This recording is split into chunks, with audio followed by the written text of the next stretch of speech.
Good morning, students. Today our class is English and we will study unit number 2, A Gift of Chappals. This story has two parts. Today we will study first part and in next class we will study second part. But I want to tell you that in last class I didn't send you the squirrel poem workbook work. So when this video will come, when the work will come to you, I will send you squirrel question answer that you will write in your workbook, and this part, this unit 2 question answers also.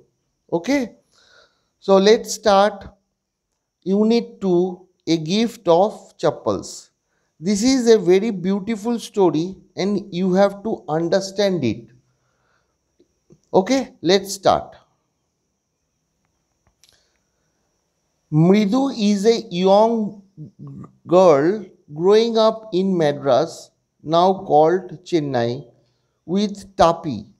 Tapi, her grandmother, and Tatha, her grandfather. One afternoon, Tapi takes her to her aunt Rukumani's house to meet her cousins Lali, Ravi, and Meena. A smiling Rukumani threw open the door. Ravi and Meena rushed out and Ravi pulled Mridu into the house. Wait, let me take off my slippers, protested Mridu. She sat them out neatly near a pair of large black ones. Those were grey, actually, with dust. You could see the clear mark of every toe on the front part of each slipper. The marks for the two big toes were long and screeny. Screeny means thin. Mridu did not have much time to wonder about whose slippers they were because Ravi dragged her to the backyard behind a thick bitterberry bush. Bush means thorny, one type of trees are there. Lots of trees are there. There inside a torn football lined with sacking and filled with sand lay a very small kitten lapping up milk from a coconut half shell. We found him outside the gate this morning. He was mewing and mewing. Poor thing, said Meena. It's a secret. Amma says Patti will leave for our Padu Mama's house if she knows we have a cat. People are always telling us to be kind to animals, but when we are, they scream. Oh, don't bring that dirty creature here, said Ravi. Do you know how hard it is just to get a little milk from the kitchen? Patti means grandmother. Patti saw me with a glass in my hand just now. I told her, I am very hungry. I want to drink it. But the way she looked at me, I had to drink most of it to throw her off insane. Throw her off insane means mislead her so that she won't understand the real purpose. Means false or confusing. Then she wanted the tumbler back. Patti, Patti, I will wash it myself. Why should I put you to trouble? I told her. I had to run and pour the milk into the coconut shell, and then I run back and wash the tumbler and put it back before she got really suspicious. Now we have to think of some other way to feed Mahendran. Mahendran? This little kitty's name is Mahendran. Mridu was impressed. It was a real name, not just a cute kitty cat name.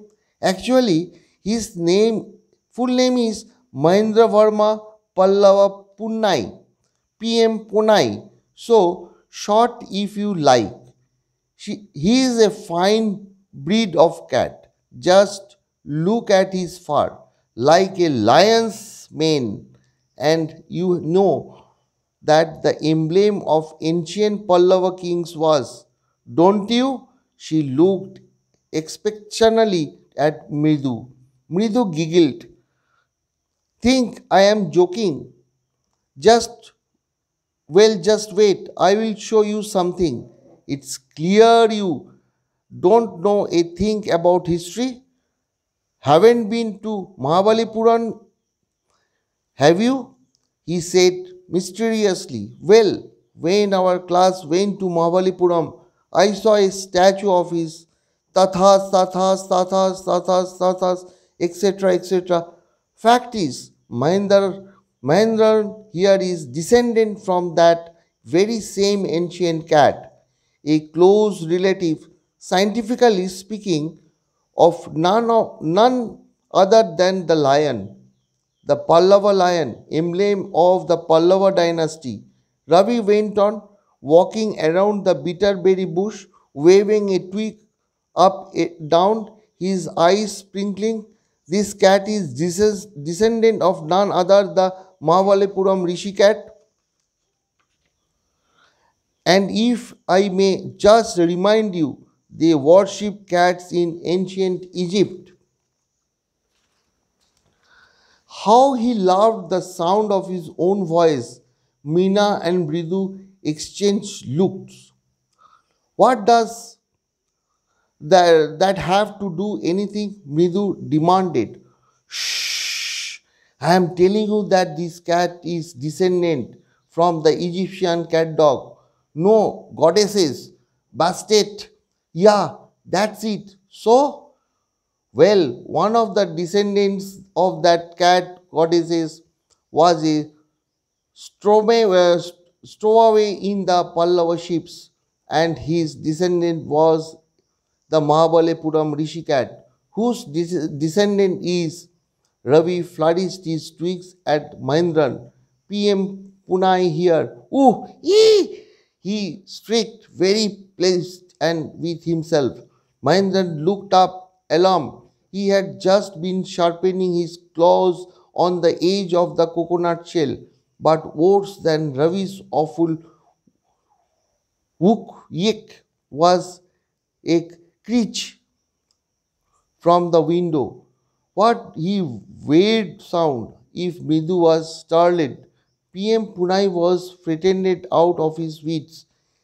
Hair standing on end, he bounced up and switched towards a bamboo tray of red chilies that had been set out to dry. Trying to hide beneath it, he tipped a few chilies over himself. Meow! He howled miserably. The screeching went on and on. What's that noise? Said Midu. That's Lali learning to play violin, grunted Ravi. She will never learn a thing. The music master just goes on playing like a train whizzing on and on, while Lali's all the time derailing, going completely off track. So this is the first part of the story is ended. We will study in next class. Thank you very much. Please read your textbook 2-3 times that you can understand, because this story is very hard to understood. Okay. Thank you very much.